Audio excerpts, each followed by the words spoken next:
In the village of Ijara, nestled among the rolling hills and verdant fields, lived a young woman named Bisola. She was known far and wide as the most beautiful maiden in all the land.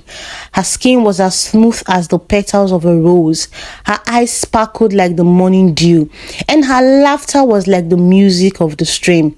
Bisola's beauty was so enchanting that it drew suitors from villages near and far. As Bisola grew into a young woman, her beauty only became more radiant. Her father, Baba Ade, and her mother, Mama Folake, were proud of their daughter's grace and charm. They often received visits from young men and their families, all hoping to win Bisola's heart. But Bisola had dreams and ambition beyond marriage. She longed to explore the world, to see what lay beyond the hills of Ijara. Bisola, her mother, would say, "You are the jewel of our village. It is time you considered settling down and starting a family." But Bisola would laugh and say, "Mother, there is so much I want to see and do. I am not ready to be tied down just yet." Her father, though more understanding, would sometimes remind her, "Beauty is a fleeting gift, my daughter. It is wise to cherish it while you have it." Bisola would nod and smile, but in her heart she felt that she had all the time in the world. As the years went by, the numbers of suitors who came to ask for Bisola's hand increased. They brought gifts of fine clothing, jewelries, and livestock, hoping to impress her and her family. There was Tunde, the son of the wedding merchant, whose caravans traveled far and wide. There was Kola, the skilled hunter, whose prowess in the forest was legendary. And there was Jide, the gentle farmer, whose crops were the envy of the village. Each time a suitor came, Bisola would listen politely to their proposals, but in the end, she would always decline. "I am not ready," she would say. "There is so much I still want to do." The villagers began to whisper among themselves. Is Bisola waiting for a prince? They wondered. Does she think no man is worthy of her beauty? But Bisola paid no mind to the gossips. She continued to live her life with joy and freedom, exploring the forest, learning new skills, and dreaming of the adventures she would one day have. One day, an old woman named Yeye Bintu, known for her wisdom and her connection to the spirit world, came to visit Bisola. She looked at the young woman with her piercing eyes and said, "Bisola, child, you are as beautiful as the dawn, but do not let your beauty blind you to the gifts of life. The spirits whisper to me. They say you must choose wisely, for the time waits for no one." Bisola smiled and thanked Yeye Bintu for her advice, but she did not truly heed the old woman's words. She believed that when the time was right, she would find her true love and everything would fall into place. Years passed and Bisola remained unmarried. She was still the most beautiful woman in the village, but the offers of marriage began to dwindle. The young men who had once vied for her attention had moved on, finding love and starting families of their own.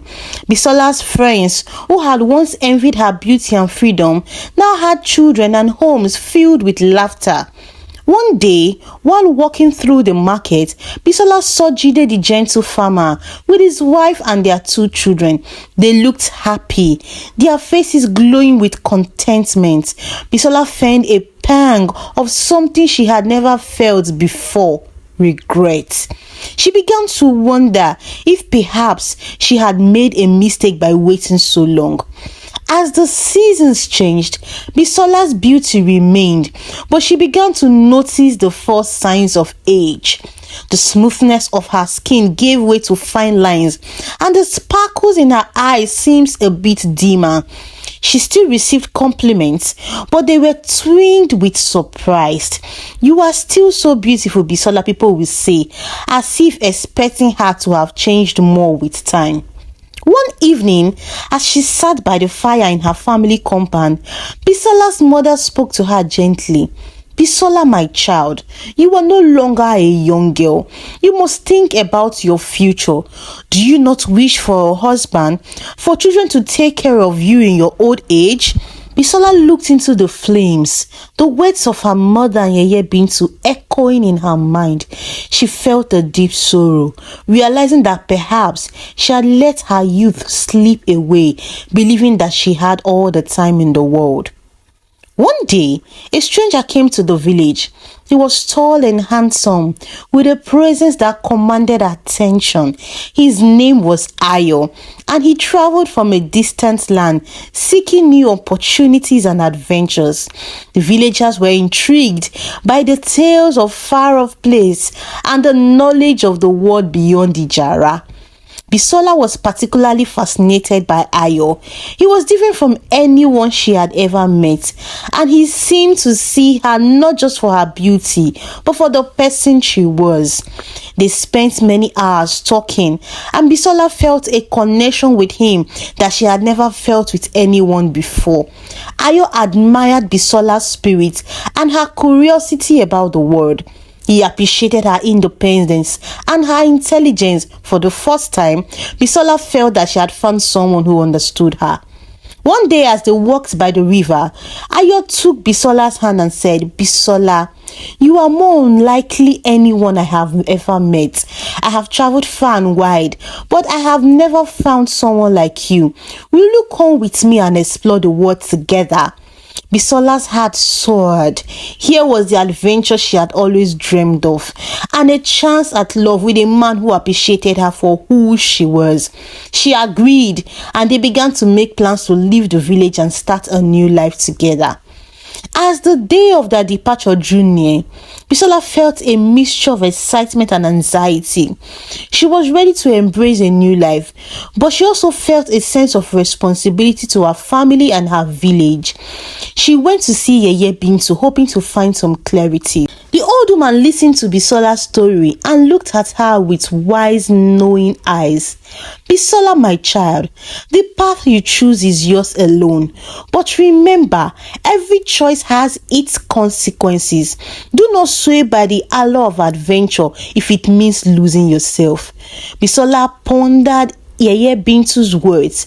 She realized that while she loved the idea of exploring the world, she also cherished the village of Ijara and the people she had known all her life. She wondered if she could truly be happy leaving everything behind.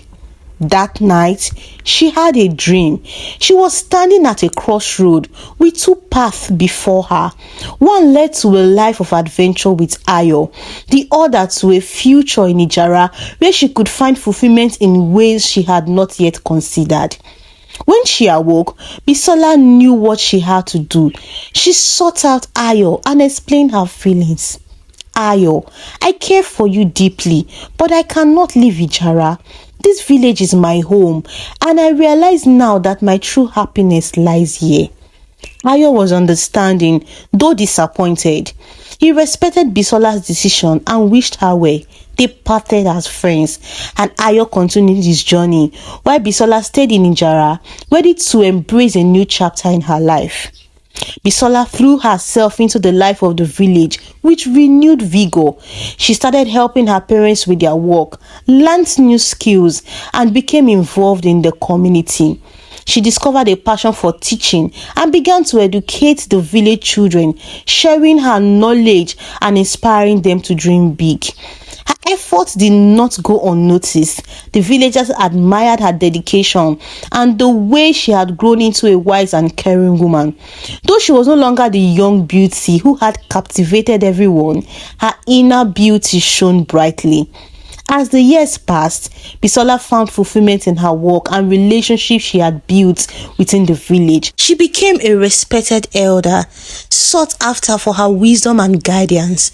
Though she never married or had children of her own, she found joy in nurturing the young minds of Ijara.